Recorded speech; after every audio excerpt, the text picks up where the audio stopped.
Oleh karena itu saya yakin, tetap saya yakinnya hanya seorang Satrio Pinilih yang bergelar sebagai, dan ini sudah diramalkan oleh Yang Prabu Joyoboyo.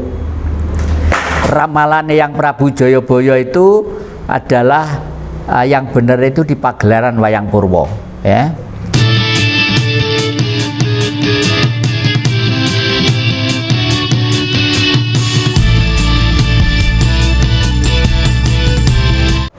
Tapi karena sudah kita itu adalah perwujudan Tuhan, nun sewu bapak-bapak, boleh nanti Anda lapor ke kantor agama, jadi kok nyebut bahwa manusia itu Tuhan. Loh, apa? Emang Tuhan itu ada pada tubuh kita.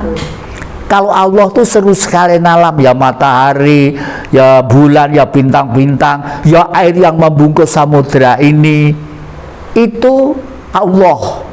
Tapi cahaya dari Allah itu adalah yang disebut Tuhan. Pokoknya yang punya otak pasti di situ sinarnya ada sinar Tuhan, meskipun cucing, meskipun cacing, meskipun. Inilah sebabnya Pancasila itu ada kata-kata sebenarnya Pancasila itu sekarang kenapa kok negara kita itu manusianya agak terlambat berpikir? Karena sejak tahun 1974 Pancasila itu sudah dirubah. Kalau dulu hanya 5K, gampang banget ngapalke, ya. Ketuhanan Yang Maha Esa, kebangsaan, kemanusiaan, kerakyatan, keadilan sosial, titik. Dulu tidak pernah sekolah. Itu tukang ngarit, tukang macul, wong tani ki iso Bung Karno pidato itu masuk dalam darah daging. Makanya pada waktu Trikora merebut Irian Barat, waduh, pengen mati di Irian Barat karena pidato Bung Karno masuk dalam tubuh jiwanya manusia.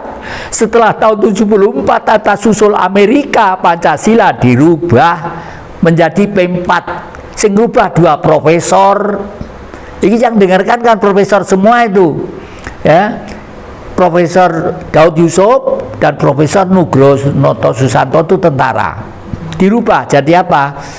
Dirubah menjadi P4. Bunyinya P4 bukan tafsir dan sama sekali tidak menafsirkan Pancasila sebagaimana dasar negara yang tertera dalam Mukadimah Undang-Undang Dasar 45, batang tubuh dan penjelasannya.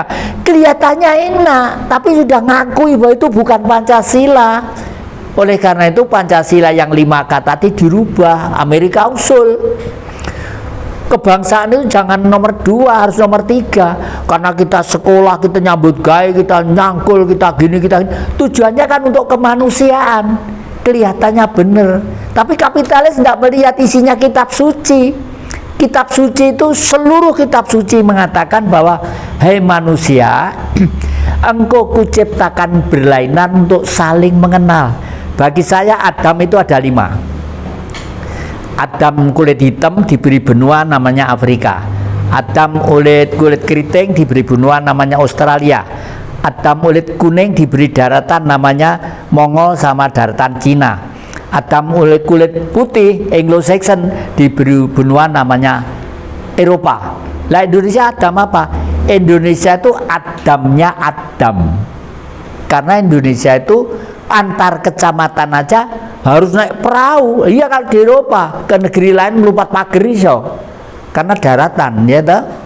Nah, satu yang kedua, setelah zaman VOC kita itu sebenarnya negara yang kaya raya, dan sebelum ada republik itu ada kerajaan-kerajaan. Lah, kerajaan-kerajaan itulah harus kita kembalikan karena di kerajaan itu satu punya sejarah tentang budaya, adat dan adat istiadat dan upacara-upacara tradisional yang justru itu perilaku manusia yang bertuhan.